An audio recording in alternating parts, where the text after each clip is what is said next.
Olá, tudo bem com vocês? Hoje, dia 145 da nossa leitura do Novo Testamento, nós vamos ler os capítulos 1 e 2 do livro de Colossenses. A carta de Paulo aos Colossenses foi escrita durante a sua prisão em Roma, por volta de 60 a 61 depois de Cristo. Foi a sua primeira prisão em Roma. A cidade de Colossos, na Ásia Menor, era uma região onde se espalhavam falsos ensinamentos que estavam a tentar desviar os cristãos da fé em Cristo. Nesta carta, Paulo aborda a supremacia de Cristo e refuta os ensinamentos falsos que estavam a ameaçar a igreja em Colossos. Paulo enfatiza a divindade e a missão de Cristo, apresentando-o como Criador, Redentor e cabeça da igreja. Refuta as falsas doutrinas que estavam a espalhar-se em Colossos, como o legalismo, o misticismo e o asceticismo. Exorta os colossenses a afirmarem a sua fé em Cristo e a viverem de acordo com a verdade que ele lhes revelou. E incentiva os colossenses a renunciar à velha vida e a viver uma nova vida em Cristo, buscando a imitação de Cristo e a santificação. Enfatiza também a importância da união entre os membros da igreja e a prática do amor uns pelos outros. Em resumo, Colossenses é uma carta que celebra a supremacia de Cristo e chama os cristãos a viver uma vida digna do Senhor, renunciando à conduta carnal e buscando a imitação de Cristo. Bem, vamos à leitura? Colossenses 1, Prefácio e Saudação. Paulo, apóstolo de Jesus Cristo, pela vontade de Deus, e o irmão Timóteo, aos santos e irmãos fiéis em Cristo que estão em Colossos. Graça a vós e paz da parte de Deus, nosso Pai, e da do Senhor Jesus Cristo. A fé e o amor dos colossenses. Oração de Paulo pelo seu progresso espiritual. Jesus Cristo, o autor da nossa redenção, a imagem do Deus invisível, Criador de todas as coisas e cabeça da Igreja. Graças damos a Deus, Pai de nosso Senhor Jesus Cristo, orando sempre por vós, porquanto ouvimos da vossa fé em Cristo Jesus e do amor que tendes para com todos os santos, por causa da esperança que vos está reservada nos céus, da qual já antes ouvistes pela palavra da verdade do Evangelho, que já chegou a vós, como também está em todo o mundo, e já vai frutificando, como também entre vós, desde o dia em que ouvistes e conhecestes a graça de Deus em verdade.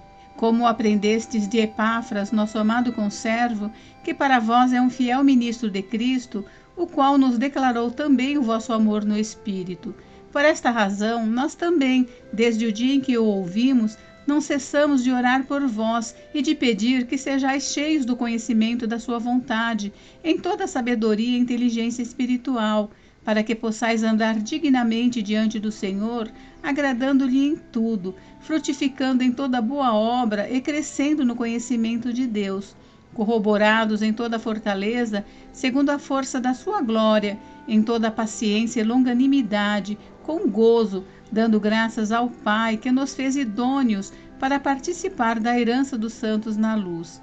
Ele nos tirou da potestade das trevas e nos transportou para o reino do Filho do seu amor, em quem temos a redenção pelo seu sangue, a saber, a remissão dos pecados, o qual é a imagem do Deus invisível, o primogênito de toda a criação, porque nele foram criadas todas as coisas que há nos céus e na terra, visíveis e invisíveis, sejam tronos, sejam dominações, sejam principados, sejam potestades, tudo foi criado por ele e para ele.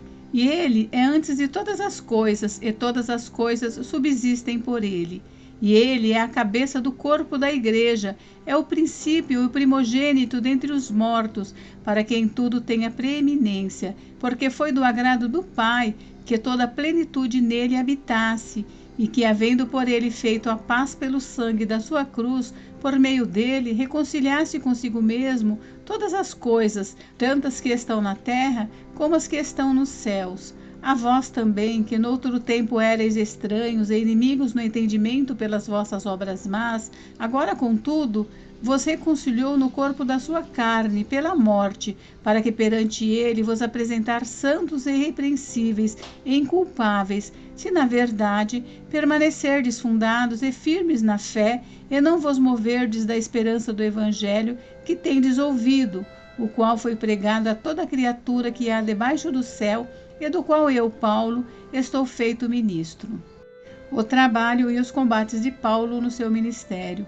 Regozijo-me agora no que padeço por vós, e na minha carne cumpro o resto das aflições de Cristo pelo seu corpo, que é a igreja, da qual eu estou feito ministro segundo a dispensação de Deus, que me foi concedida para convosco, para cumprir a palavra de Deus.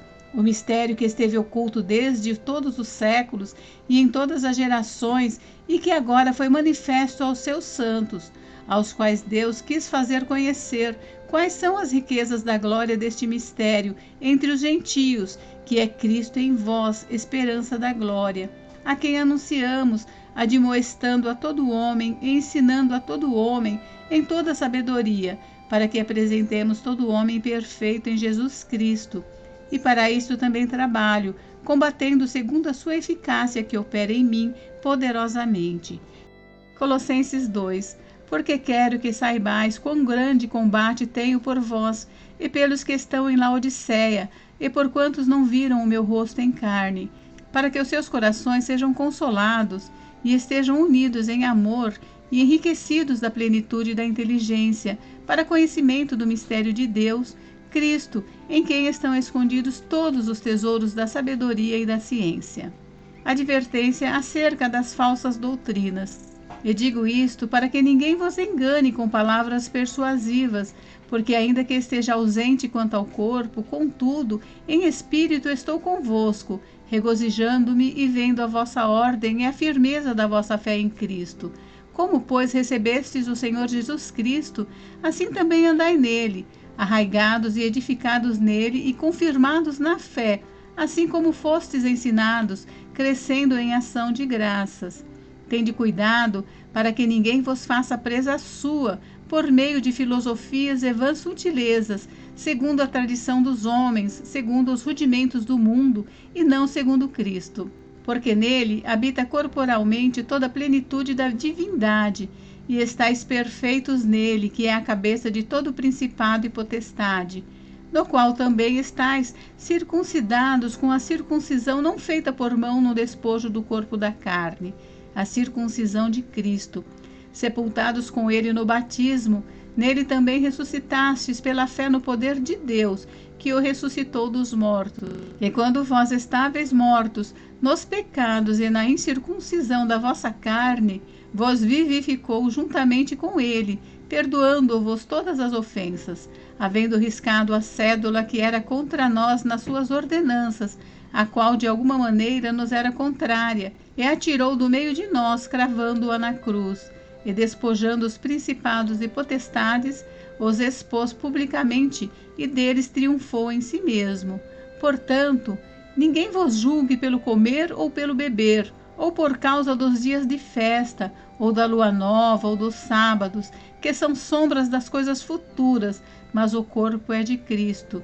Ninguém vos domine a seu bel prazer, com pretexto de humildade e culto dos anjos, metendo-se em coisas que não viu, estando debalde inchado na sua carnal compreensão, e não ligado à cabeça, da qual todo o corpo, provido e organizado pelas juntas e ligaduras, vai crescendo em aumento de Deus. Se, pois, estáis mortos em Cristo quanto aos rudimentos do mundo, por que vos carregam ainda de ordenanças como se vivesseis no mundo, tais como não toques, não proves, não manuseis?